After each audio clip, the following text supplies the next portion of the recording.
अस्सलाम वालेकुम। आप सबका वेलकम है मेरे चैनल रूहानी पाथ पर। और आज हम जिस टॉपिक पर बात करने वाले हैं वो है कि जो बेचैनी, जो तड़प हम अपने डीएम के लिए फ़ील करते हैं वो ही सेम उनके साथ क्यों नहीं होती है। मतलब कि हमें यही शिकायत रहती है कि यार हम अपने रिलेशन को समझ रहे हैं, हमें ये सारे साइन सिम्टम्स मिल रहे हैं, लेकिन वो जो अगला बंदा अगर हमारा ट्विन है, अगर हमारी हाफ सोल है, तो उसके साथ ये सारी चीज़ें क्यों नहीं हैं।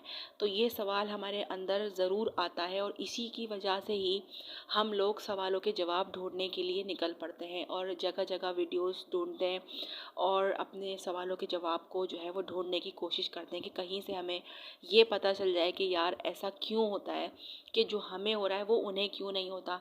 मतलब कि ये सारा कुछ हम ही क्यों फेस करें। अगर हम डीएफ हैं तो हम ही क्यों ये सब फेस करें। डीएम बेचारे मतलब वो तो मतलब हमारे ट्विन भी बन गए और हमारी हाफ सोल भी हो गए और हमें उनसे मोहब्बत भी हो गई, लेकिन किरदार उनका कुछ नहीं है, काम उनका कुछ नहीं है। तो फिर ऐसे कैसे ये जर्नी चलेगी। तो अगर आपके मन में भी यही सवाल हैं तो वीडियो में बने रहिएगा, क्योंकि इन सारे सवालों के जवाब मैं आपको आगे चल के आराम से तफसील में देने वाली हूँ। तो सबसे पहले हम ये जान लेते हैं कि हमारे साथ ऐसा हो रहा है और उनके साथ ऐसा क्यों नहीं हो रहा। यानी कि हम यहाँ पर बेचैन हैं, हम यहाँ पर इनर वर्क करने की कोशिश कर रहे हैं और हमसे हो भी नहीं रहा है, लेकिन फिर भी हम कर रहे हैं। वो इसलिए क्योंकि हमारे अंदर तड़प ही कुछ ऐसी है, हमारे अंदर जो है वो उनके लिए मोहब्बत ही कुछ ऐसी है कि हम ये सब करने पर जो है वो राज़ी हो जाते हैं। और हम तलाश कर रहे हैं इस रास्ते को कि यार किस तरीके से हम जो है ये मामलात को सही कर सकें, अपने डीएम की जो है वो मोहब्बत को पा सकें और वो भी हमें वैसे ही हमारे साथ ट्रीट करें जैसे हम उनके साथ ट्रीट करते हैं, या बल्कि वो हमसे भी ज़्यादा हमारे लिए पॉजेसिव हो जाएं। तो यही सवाल होते हैं ना हमारे अंदर। सवाल तो इस तरह बहुत सारे हमारे अंदर आते ही रहते हैं, आते ही रहते हैं और उनके जवाब हम ढूंढते ही रहते हैं। लेकिन मेन चीज़ ये होती है कि सवालों के जवाब हमारे अंदर ही होते हैं, ठीक है। लेकिन वो हमें मिल इसलिए नहीं रहे होते क्योंकि हम पे कुछ जो है वो गर्दो गुबार जमी हुई होती है। वो उस गर्दो गुबार की वजह से हम ठीक से जो है वो समझ नहीं पा रहे होते हैं, अपनी अंदर की आवाज़ को समझ नहीं पा रहे होते हैं, उसके मतलब को समझ नहीं पा रहे होते हैं। और हम ये नहीं समझ पा रहे होते हैं कि ये जो हो रहा है ये कैसे बदला जा सकता है या फिर ये क्यों हो रहा है। तो इस तरह की जो मामलात होते हैं वो हम खुद सही कर सकते हैं। तो आइए जानते हैं कि वो कैसे सही कर सकते हैं। इसके लिए आप लोगों को थोड़ा डीपली समझना पड़ेगा। होता यह है कि हमारे डीएम साहब जो है, या फीमेल के अंदर भी कभी कभी डीएम होती है, मतलब होता है, होती है, इस पे मत जाइएगा, ये एक एनर्जी है, आप इसको देख लिएगा। क्योंकि बाज़ औक़ात डिवाइन फेमिनाइन जो होती है, फेमिनाइन एनर्जी जो होती है वो मेल में भी होती है। और तो फिर मेल ये सोचेंगे कि यार हमारी तो फीमेल है और यहाँ पर मेल की बात हो रही है, लेकिन जी नहीं, ऐसा नहीं है। ये यहाँ पे सिर्फ एनर्जी की बात हो रही है। मैं एक लड़की हूँ तो उस हिसाब से मेरे मुँह से जो है वो लड़के के लिए ही निकल रहा है बात। लेकिन क्या है कि आप लोग जो है वो खुद समझ लीजिएगा कि जिसका भी जो भी जेंडर हो उस हिसाब से वो अपना ले ले। तो हम बात कर रहे थे कि डीएम के साथ ऐसा क्यों नहीं होता। तो भाई डीएम के साथ सब कुछ होता है, ठीक है। एटलीस्ट सबसे पहले होता ही उसी के साथ है, ठीक है। हमें तो बहुत बाद में होता है, लेकिन जब हमें हो जाता है उसके बाद वो साइड में क्यों हो जाते हैं, क्योंकि उन्हें अंदर से सुकून मिल जाता है। अब आप सोचेंगे कि उन्हें सुकून क्यों मिल जाता है और हमारा सुकून बर्बाद हो जाता है और उन्हें मिल जाता है, तो ये क्या बात हुई भला। तो ये बात ऐसे है कि देखें, डीएम को अंदर से सब पता होता है। जो हमारे रियल डीएम होंगे ना, मैं उनकी बात कर रही हूँ, ठीक है। अगर हम किसी को गलत समझ रहे हैं, मतलब वो हमारा डीएम है ही नहीं और हमने उसको समझ लिया है, तो फिर तो आप में आपको ये क्वालिटीज़ उनमें शायद नहीं देखने को मिलेंगी। लेकिन जो हमारे रियल होंगे ना, उनमें ये चीज़ें ज़रूर होंगी, क्योंकि अवेकन पहले वही होते हैं, ठीक है। और क्या होता है कि फिर वो हमें अवेक करते हैं।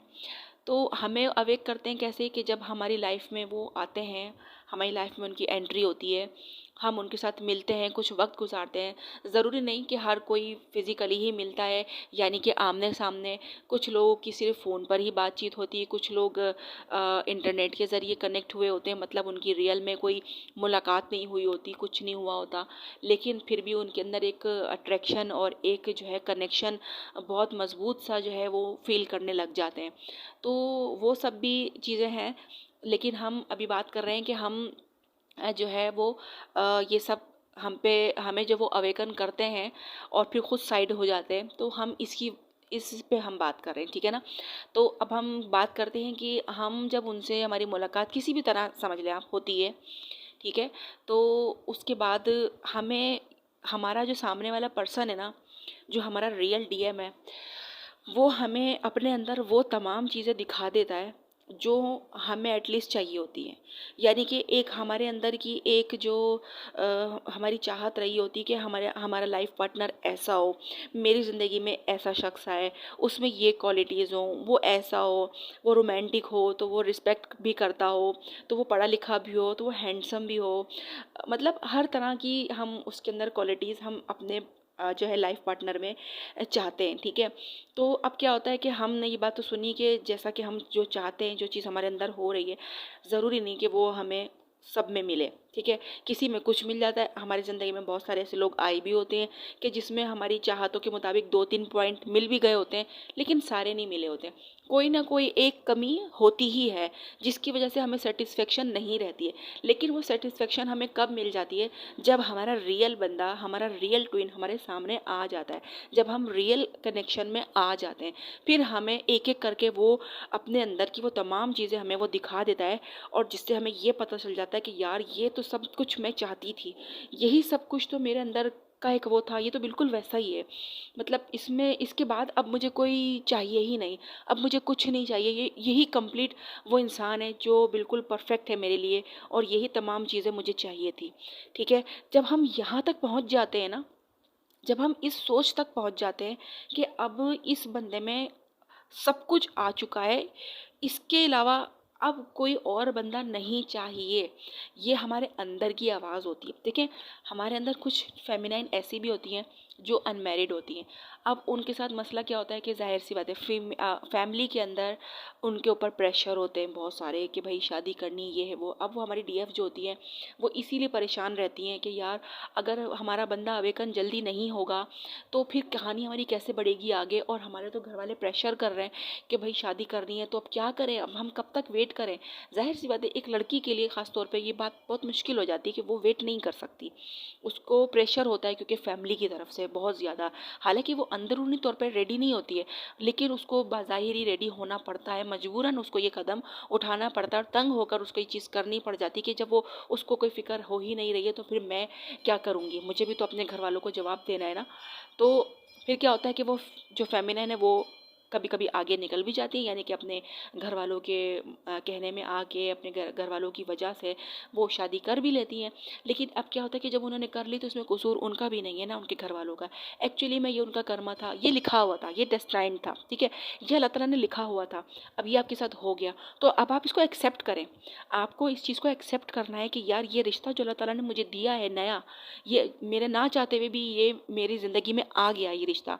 चाहे अभी आपकी इंगेजमेंट हुई है, चाहे अभी आपकी बात पकी हुई है, या कुछ भी, शादी भी हो गई है, या शादी के बाद आपको पता चल रही हैं सारी बातें, आप हर तरह से इस चीज़ को ले सकते हैं, ठीक है। तो लेकिन जो चीज़ आपकी ज़िंदगी में अब आ गई है, ठीक है, अगर अगर आप पहले से मैरिड थी और बाद में आपको इस जर्नी का पता चलता है, तो भी आप ये समझ लीजिए कि ये रिश्ता जो मेरा, मतलब मेरे हस्बैंड का है या मेरी वाइफ का है, ये पहले से मेरी ज़िंदगी में है और बाद में मुझे अपना सही पार्टनर मिला है, तो तब भी आप ये समझ सकते हैं कि ये तो लिखा हुआ ही था, क्योंकि यहाँ पर मेरे कुछ काम बाकी होंगे, यहाँ पर मेरा कुछ कर्मा बाकी होगा, यहाँ पे मुझे कुछ सीखना होगा, कुछ समझना होगा, इसीलिए ये चीज़ मेरे पास आई है, ठीक है।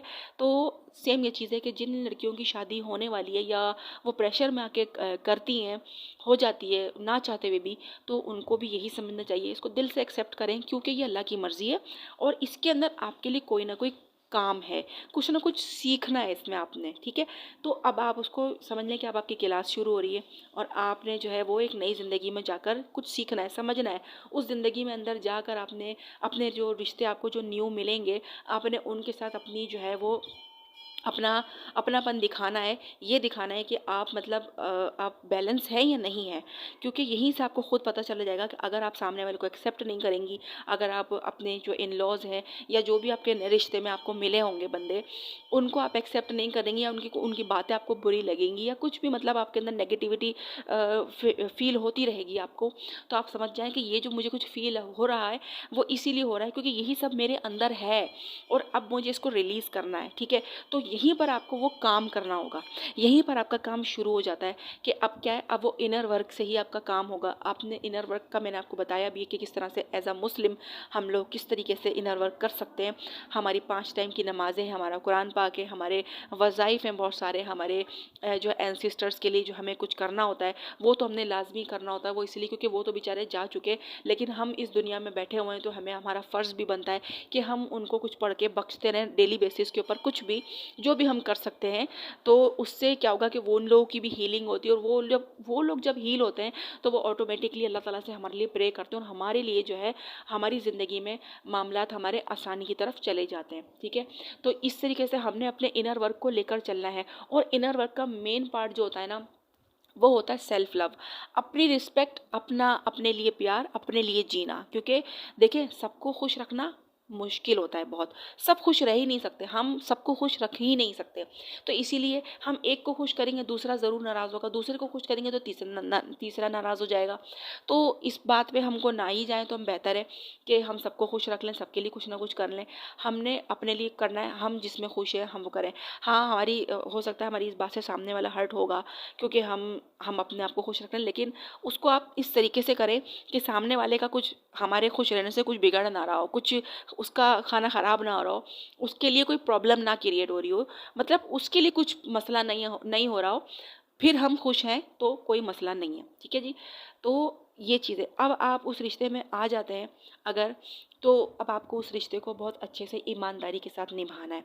आप देखेंगे खुद ब खुद कि आपको अंदर से सुकून मिलना शुरू हो जाएगा जब आप ये सारी चीज़ें लेकर चलेंगे, क्योंकि आपने एक चीज़ को एक्सेप्ट कर लिया है। जब आप एक चीज़ को एक्सेप्ट कर लेंगे ना तो आपके लिए कोई भी चीज़ मुश्किल नहीं होगी। ठीक है, तो यहाँ तक मैं अपनी बात को रोकती हूँ, आगे ये टॉपिक क्योंकि दूसरी तरफ चला जाएगा। हम बात करते कि हमारे डीएम को कोई फ़र्क नहीं पड़ता, तो क्यों नहीं पड़ता, तो उस हिसाब से मैं आपको ये चीज़ बताते बताते मैं कहीं और ही निकल गई। तो अब वापिस आते हैं अपने टॉपिक पर कि भाई उन्हें इसलिए फ़ील नहीं होता क्योंकि उन्हें ऑलरेडी फ़ील हो चुका होता है और वो हमें फ़ील करा रहे होते हैं। जब हमें फ़ील करा रहे होते हैं तो हमें हमें अब चाहिए कि हम उस टाइम पीरियड को अपने बजाय वेस्ट करने के उसको जो है अपने इनर वर्क के ज़रिए उसको जल्दी जल्दी उसको कंप्लीट करें, ताकि भाई वो जो जगे हुए थे वो दोबारा सो गए हैं तो उनको दोबारा से जागने में आसानी हो जाए। ठीक है, तो क्या होता है कि हमारी ही वजह से उनके सारे काम डिले हो जाते हैं और फिर हम खुद ही प्रॉब्लम में आ जाते हैं। तो अब बेसिकली जो है हमें ये सोचना नहीं चाहिए कि उन्हें कुछ फ़र्क नहीं पड़ता, उन्हें कुछ नहीं हो रहा। एक्चुअली में उनको अंदर से नोइंग होती है क्योंकि अब आप उनको मिल चुके हैं, अब आप उनके हो चुके हैं, आप जो है वो उनकी तरफ पूरी तरह से डेडिकेटेड हैं, तो वो बिल्कुल इत्मीनान में होते हैं। और जब वो इत्मीनान में होते हैं तो जाहिर सी बात है वो अपनी ज़िंदगी को जीते हैं। तो यही चीज़ हमें करनी है, हमें इत्मीनान में रहना है, हमें ये चीज़ मान लेनी कि यार वो बंदा तो मेरा ही है। अगर इस दुनिया में नहीं भी वो मुझे मिला, अगर मेरी उससे शादी नहीं भी हुई तो कोई बात नहीं, हम लोग तो ऑलरेडी मैरिड हैं और वहाँ पर उस जहान में तो हम ऑलरेडी एक ही हैं और वहीं हमको जाना है। यहाँ पर तो हम एज आ गेस्ट हैं, समझ लें। हमारी ज़िंदगी यहाँ पर न जाने कितने टाइम की है और कब ख़त्म हो जाएगी ये भी नहीं हमें हमें पता। हम अगले 10 साल की क्यों फ़िक्र करें, हम अगले 5 साल की क्यों फ़िक्र करें, हम क्यों फ़िक्र करें कि अब इतनी लंबी ज़िंदगी है। नहीं भाई, हमें नहीं पता कि हमारी लंबी ज़िंदगी है, हमें क्या पता, हो सकता है हमारा सोल पर्पज़, हमने बस अल्लाह ताला ने हमें इतना टाइम दिया हो कि हम अपने सोल पर्पज़ तक पहुँचे और सोल पर्पज़ कंप्लीट करने के बाद हमारा टाइम पीरियड ख़त्म हो जाए और हमें यहाँ से जाना पड़ जाए और हम चले भी जाएंगे। ठीक है, वो तो हमने जाना ही है, तो वहाँ जाके तो वो हमारा है ही वहाँ पर। तो मेन ज़िंदगी तो हमारी वहीं की है ना यार, यहाँ की नहीं है। तो यहाँ की ज़िंदगी की आप लोग परवाह ना किया करें, यहाँ के लिए हर्ट ना हुआ करें, क्योंकि यहाँ की जो ज़िंदगी है ना वो तो बस आर्जी तौर पर है, बैठे बैठे बंदा चला जाता है, उसका पता ही नहीं चलता। तो ज़िंदगी कोई लंबी नहीं है, छोटी सी ज़िंदगी है, इसको अपने तरीके से एंजॉय करें। सामने वाला बात नहीं कर रहा, इसको इग्नोर करें, छोड़ें, ये जान लें, इस बात को कबूल कर लें कि वो ऑलरेडी मेरा ही है, ठीक है। यहाँ पर मैं आई हूँ मेहमान और यहाँ पर मैं आई हूँ इंजॉय करना है, तो मैं पहले अपना ये काम कर लूँ, फिर मैंने यहाँ से चले जाना है। और जब हम यहाँ से चले जाएंगे तो फिर वहाँ जाके तो वो तो है ही हमारे पास, वो तो है ही हमारा। तो बस फिर जो चीज़ है हमारी उसके लिए हमें परेशान होने की बिल्कुल भी ज़रूरत नहीं है, ठीक है जी। तो हो सकता है आपको कुछ बातें मेरी समझ में आई हों, कुछ नहीं भी आई हों। अगर कुछ नहीं आई हों तो पूछ लीजिएगा, मैं दोबारा से आपको बता दूंगी, ठीक है। तो वीडियो ज़्यादा लंबी हो जाएगी अगर मैंने ज़्यादा और खींचने की कोशिश करी, तो मेरे ख्याल से इतना काफ़ी है। कुछ अगर अधूरापन रह गया हो वीडियो में या मैं कुछ भूल गई हूँ तो आप लोग मुझे ज़रूर याद दिलाएगा कमेंट के ज़रिए, तो मैं फिर उसको कवर करूँगी, ठीक है जी। ओके, अल्लाह हाफिज़।